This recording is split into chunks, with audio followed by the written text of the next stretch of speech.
श्री राम कहते हैं, अकेले रहना तुम्हें यह भी सिखाता है कि वास्तव में तुम्हारे पास स्वयं के अलावा और कुछ भी नहीं है। जब परिवार के सदस्य अप्रिय लगने लगे और पराये अपने लगने लगे तो समझ लीजिए विनाश का समय आरंभ हो गया है।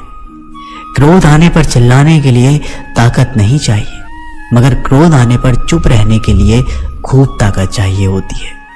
जो आपका है वो आपको मिलकर ही रहेगा, फिर चाहे उसे छीनने के लिए पूरी कायनात एक हो जाए। दो प्रकार के व्यक्ति इस संसार में स्वर्ग से भी ऊपर स्थित होते हैं।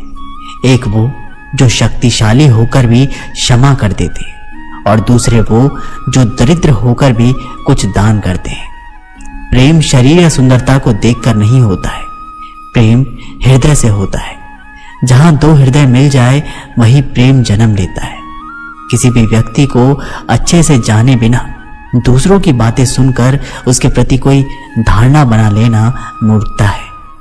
अगर साफ नियत से मांगा जाए तो ईश्वर नसीब से बढ़कर देता है। जब भी विनाश होने का प्रारंभ होता है, शुरुआत वाणी के संयम खोने से होती है। जीवन में सब कुछ खत्म होने जैसा कुछ भी नहीं होता। हमेशा एक नई शुरुआत हमारा इंतजार कर रही होती है। जीवन में यदि खुश रहना है तो अधिक ध्यान उस चीज पर दें जो आपके पास है, उस पर नहीं जो दूसरों के पास है। उस दिन हमारी सारी परेशानियां खत्म हो जाएगी, जिस दिन हमें यकीन हो जाएगा कि हमारा सारा काम ईश्वर की मर्जी से होता है। विपत्ति में धैर्य, वैभव में दया और संकट में सहनशीलता ही सर्वश्रेष्ठ व्यक्तियों के लक्षण है। जो व्यक्ति स्पष्ट और सीधी बात करता है उसकी वाणी कठोर जरूर होती है, लेकिन वह कभी किसी के साथ छल नहीं करता। जो अच्छा लगे उसे ग्रहण करो और जो बुरा लगे उसका त्याग, फिर चाहे वह विचार हो या कर्म हो या मनुष्य। बुराई बड़ी हो या छोटी हमेशा विनाश का कारण बनती है, क्योंकि नाव में छेद छोटा हो या बड़ा नाव को डुबा ही देता है। परिवार और समाज दोनों ही बर्बाद होने लगते हैं जब समझदार मौन और नासमझ बोलने लगते हैं। आप वापस नहीं जा सकते हैं और शुरुआत को नहीं बदल सकते, लेकिन आप जहां हैं वहीं से शुरू कर सकते हैं और अंत को अवश्य बदल सकते हैं। जब उम्मीदें टूटने लगे, कोई रास्ता दिखाई ना दे, तो एक बार भगवत गीता की शरण में जरूर आ जाना। श्री राम कहते हैं कि जब हमारा दिमाग यानी कि मन कमजोर होता है तो परिस्थितियां समस्या बन जाती है, और जब मन स्थिर होता है तब परिस्थितियां चुनौती बन जाती है। जब हमारा मन मजबूत होता है तो परिस्थितियां अवसर बन जाती हैं। मनुष्य की मानवता उसी वक्त नष्ट हो जाती है जब उसे दूसरों के दुख पर हंसी आने लगती है। श्री राम कहते हैं, शरीर में रहने वाले का वध कभी भी नहीं किया जा सकता, अतः तुम्हें किसी भी जीव के लिए शोक करने की आवश्यकता नहीं है।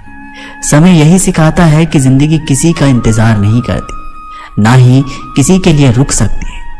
मनुष्य को अपने कर्मों के संभावित परिणामों से प्राप्त होने वाली विजय या पराजय, लाभ या हानि, प्रसन्नता या दुख इत्यादि के बारे में सोचकर चिंतन से ग्रसित नहीं होना चाहिए। यदि आप अपनी गलतियों से कुछ सीखते हो तो गलतियां सीढ़ियां हैं, और नहीं सीखते तो गलतियां सागर है। निर्णय आपका है, चढ़ना है या डूबना है। समस्या इतनी ताकतवर नहीं होती जितना कि हम उन्हें मान लेते हैं। कभी सुना है कि अंधेरे ने सुबह होने ही नहीं दी। गलतियां ढूंढना गलत नहीं है, बस शुरुआत खुद से होनी चाहिए। जरूरी नहीं हर बार आपके शब्दों को सही समझा जाए, इसलिए कभी कभी चुप रहना ही ज्यादा बेहतर होता है। जो जितना अधिक शांत होता है वो उतना ही गहराई से अपनी बुद्धि का प्रयोग कर सकता है। सबसे समझदार और स्थिर बुद्धि वाला व्यक्ति वही है जो सफलता मिलने पर अहंकार में नहीं आता और विफलता में गम में नहीं डूबता। प्रशंसा हो रही हो तो ज्यादा सावधान रहने की जरूरत है। जिसने मन को जीत लिया है उसके लिए मन सर्वश्रेष्ठ मित्र है, किंतु जो ऐसा नहीं कर पाया उसके लिए उसका मन सबसे बड़ा शत्रु बना रहेगा। नकारात्मक विचारों का आना तय है, परंतु यह आप पर निर्भर करता है कि आप उन्हें कितना महत्व देते हैं। हमेशा याद रखना, बेहतरीन दिनों के लिए बुरे दिनों से लड़ना पड़ता है। जीवन में कुछ भी स्थायी नहीं है, इसलिए स्वयं को अधिक तनावग्रस्त ना करें, क्योंकि परिस्थितियां चाहे कितनी भी खराब हो, बदलेगी जरूर। संसार में परेशानी देने वाले की हस्ती कितनी भी बड़ी क्यों ना हो, पर भगवान की कृपा दृष्टि से बड़ी कभी नहीं हो सकती। प्रेरणा का सबसे बड़ा स्रोत आपके अपने विचार हैं, इसलिए बड़ा सोचें और खुद को जीतने के लिए हमेशा प्रेरित करें।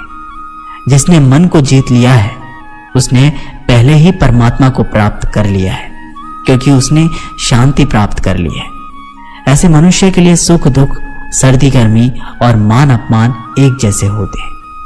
मुश्किलें केवल बेहतरीन लोगों के हिस्से में आती है, क्योंकि वही लोग उसे बेहतरीन तरीके से अंजाम देने की ताकत रखते हैं।